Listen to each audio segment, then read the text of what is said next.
আমি আছি, মহুয়া মৈত্র আছে এবং সাগরিকা ঘোষ রয়েছে। আমরা তিনজন এমপি আজকে এসে জমা দিয়েছি আমাদের রিপ্লাই, যেটা ইলেকশন কমিশন চেয়েছিল, যেটা ঋতুব্রত ব্যানার্জিরা ক্লেম করেছিল, অ্যালেজ ক্লেম দ্যাট ওরা একটা all India Trinamool Congress form করেছে, তার উত্তর। প্রথমত তারা কি বলছে? তারা বলছে যে 3 বছর হয়ে গেছে, 2022 থেকে 3 বছর হয়ে গেছে। তারা 3 বছর হয়ে গেলে লাইভ চলে গেছে এআইটিসি অ্যাজ ওয়ার্কিং কমিটি। 1997 সালে West Bengal Trinamool Congress was recognised as a political party. Election commission তাকে রিকগনাইজ করেছিল এবং তার পরবর্তীকালে ডিসেম্বর মাসে মাননীয় শ্রীমতী মমতা বন্দ্যোপাধ্যায় এবং মাননীয় লেক অজিত পাঁজা, তখন এক্স এমপি হয়েছিল, তারা বলল এফিডেভিট করে যে তারা কোনো পার্টির মেম্বার নয়, তারা তৃণমূল কংগ্রেসে রয়েছে এবং স্পেশাল সিম্বল চাইল গ্রাস অ্যান্ড ফ্লাওয়ার।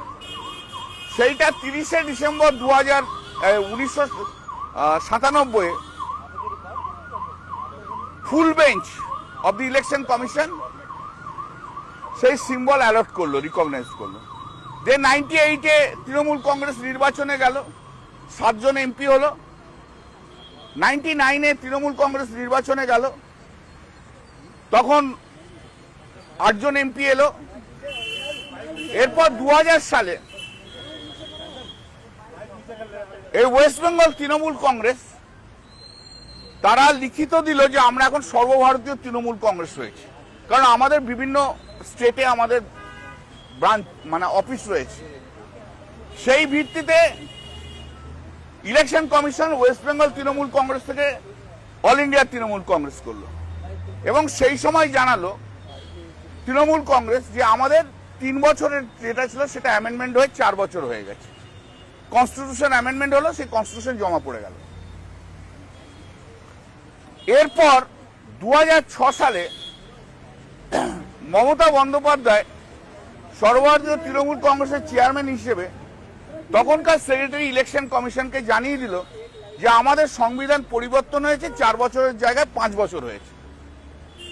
তাহলে 2006 থেকে এই যে life of the Trinamool all India Trinamool Congress এবং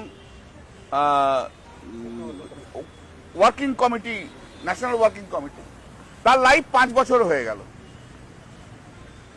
সংবিধান পরিবর্তন হলো এবং সংবিধানের একটা জায়গায় বললো অর্ডিনারিলি 3 বছর ধরে মিটিং করবে, কিন্তু লাইফ 5 বছর থাকবে। তার মানে আউটার লিমিট হচ্ছে 5 বছর। অর্ডিনারি কথাটা তো নট ম্যান্ডেটরি। এরপর থেকে ইলেকশন কমিশন চিঠি দিত 5 বছর অন্তর অন্তর যে তোমরা ইলেকশন করো, তোমরা ইলেকশন করো। ইলেকশন তারপর থেকে 5 বছর অন্তর অন্তর যা ইলেকশন হয়েছে সব কাগজপত্র সব পাঠানো হয়েছে, ব্যালেন্স শিট, হ্যান ত্যান, যা যা রিকোয়ারমেন্ট হয়েছে, যা যা হয়েছে। এবার 2022-এ এসে সর্বভারতীয় তৃণমূল কংগ্রেস কমিটির নির্বাচন হলো। নির্বাচনটা কিভাবে হলো? ফার্স্ট হলো ব্লক লেভেল। ব্লক লেভেলের পরে রিপ্রেজেন্টেটিভ থাকে জেলা লেভেলে। এবার হলো জেলা লেভেল। জেলা লেভেল থেকে হলো নির্বাচন হয়ে এলো রাজ্য লেভেল। এবার রাজ্য লেভেলের থেকে সমস্ত রাজ্য, একটা পশ্চিমবঙ্গ রাজ্য নয় কিন্তু, আর যে সমস্ত রাজ্য আছে সবাইকার মিলিয়ে যে নির্বাচন হলো, তখন এআইটিসি তৈরি হলো এবং এআইটিসি তৈরি হওয়ার পর এআইটিসিতে চেয়ারপারসন হিসেবে নির্বাচিত হলেন মমতা বন্দ্যোপাধ্যায়, চেয়ারম্যান হিসেবে সর্বভারতীয় তৃণমূল কংগ্রেস। তারপর ন্যাশনাল ওয়ার্কিং কমিটি তৈরি হলো, সেখানেও চেয়ারপারসন মমতা বন্দ্যোপাধ্যায়। তাহলে 2022 থেকে 2026 ওদের কেস কি লাইফ এক্সপায়ার করে গেছে 3 বছরে? যদি তাই হয়ে থাকে তাহলে 2025 তর্কের খাতিরে, আমি মানছি না কিন্তু তর্কের খাতিরে হয়ে থাকে, তাহলে তুমি 2026-এ নির্বাচনের টিকিটে তুমি লড়লে সর্বভারতীয় তৃণমূল কংগ্রেসের, আর সিম্বলকে দিল মমতা বন্দ্যোপাধ্যায় চেয়ারপারসন হিসেবে। তাহলে তুমি 2026-এ মেনে নিচ্ছ। যদি না মানো তাহলে তোমার নির্বাচনটাই তো ফ্রড হয়ে গেছে। তাহলে তুমি তো মেনে নাও আর রিজাইন করে দাও। তোমার কথা অনুযায়ী আমি বলছি, আমার কথা নয়, কিন্তু এগুলো ওদের কথা, ওদের কথা অনুযায়ী বলছি। আইনে একটা কথা আছে, doctrine of approbate and reprobate. তুমি একবার blow hot and cold, you cannot do it. তা তুমি মেনে নিয়েছো, তা মেনে নিয়েছো যখন, আমাদের তো আইন আছেই, তাছাড়াও তুমি মেনে নিয়েছো বাই কন্ডাক্ট, মেনে নিয়েছো। এরপর 6 মে সর্বভারতীয় তৃণমূল কংগ্রেস এমএলএদের মিটিং ডাকলো, সেটাও ওরা এলো, মেনে নিল। তারপর 19 মে মিটিং ডাকলো, সেখানেও এলো, সই করলো সর্বভারতীয় তৃণমূল কংগ্রেস, মেনে নিল। এরপর একটা পুলিশের ঋতুব্রত ব্যানার্জি কমপ্লেন করলো, ফোর্স সিগনেচার নিয়ে জেনানি চলছে, সেখানেও বললো আমি সর্বভারতীয় তৃণমূল কংগ্রেসের মেম্বার, এমএলএ। এবার 3 জুন যে বলল, স্পিকারের কাছে একটা চিঠি দিল ওয়েস্ট বেঙ্গলের, সেখানে বললো আমরা সর্বভারতীয় তৃণমূল কংগ্রেসের ব্লক, তারাও মেনে নিলে। এরপর পরে এসে বলছো 3 বছর হয়ে গেছে, এক্সপায়ার করে গেছে, তাই জন্য আমরা নতুন করে একটা সর্বভারতীয় তৃণমূল কংগ্রেস তৈরি করছি।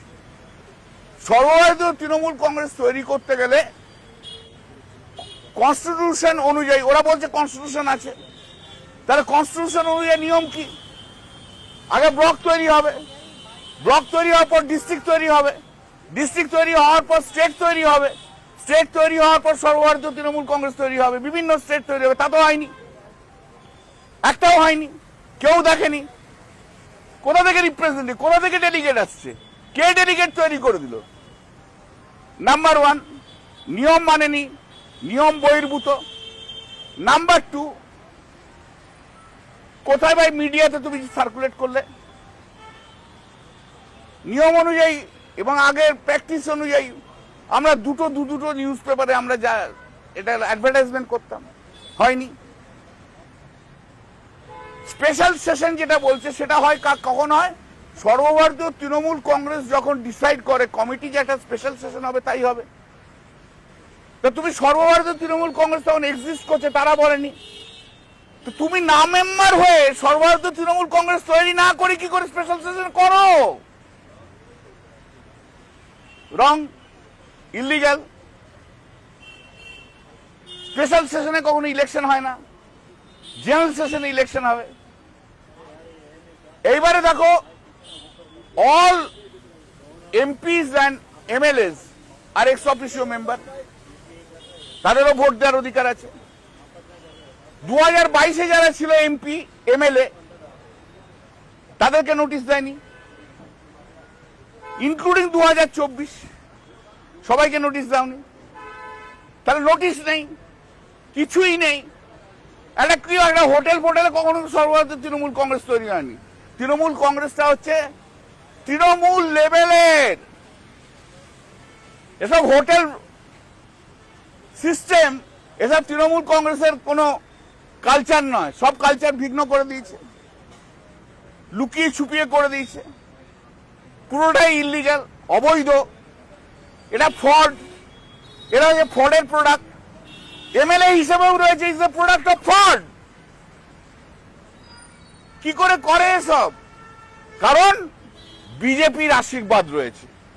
আমরা আজকে যা জমা দিয়েছি, আমরা যা বলছি, আমরা লিগালি সাউন্ড, কিন্তু ওরা বিজেপির সাপোর্টে রয়েছে, ওরা শুভেন্দু অধিকারীর সাপোর্টে রয়েছে, পুলিশ সঙ্গে রয়েছে, ইডি সঙ্গে রয়েছে, সিবিআই সঙ্গে রয়েছে, অনেক ইনস্টিটিউশন সঙ্গে রয়েছে। তাই ওদের ইলিগাল ওয়ার্কটা হয়তো লিগাল হবে, কিন্তু লিগালি উই আর সাউন্ড। লড়ে নেবো পশ্চিম বাংলায়, দেখিয়ে দেবো। আবার বলছি, আদালতে দেখাবো, জনতার আদালতে দেখাবো। মানুষের কাছে যাও, যারা যে কর্মীরা তোমাদের জিতিয়েছে তাদের কাছে যাও, হিম্মত থাকে তো। মেরুদণ্ডহীন একদিন ঋতুব্রত ব্যানার্জি উলুবেড়িয়ে যেতে পারেনি এখনো। অরূপ রায় বাড়ি থেকে বেরোতে পারেনি, ববি হাকিম মেটিয়াপুরুষে করতে পারেনি। আর এটা তো সবচেয়ে বড় গদ্দার, সবচেয়ে বেশি পেয়েছে আর সবচেয়ে বেশি গদ্দারি করেছে। সমস্যা হচ্ছে একটা, এটা আমার মত, যারা যত বেশি পেয়েছে তারা তত বেশি গদ্দারি করেছে, যত বেশি মিনিস্ট্রি পেয়েছে তারা সবচেয়ে বেশি গদ্দারি করেছে। দিদির পাশে থাকতো কারা? চন্দ্রিমা ভট্টাচার্য পিছনটায় ঘুরতো, ববি, অরূপ, ইন্দ্রনীল সেন। এদের মধ্যে যদি আমি কথা বলতে যেতাম তখন ববি বা অরূপ টপ করে ঠেলে ফেলে দিত, এমন ঠেলে ফেলে দিত আর পড়ে যেতাম। বুঝতে পেরেছো তো? তা আজকে ওরাই চলে গেছে, আমরাই রয়েছি। তো আমরা এটা দেখে নেবো, এটা আইনের মতো আমরা করে সব দেখে নেবো।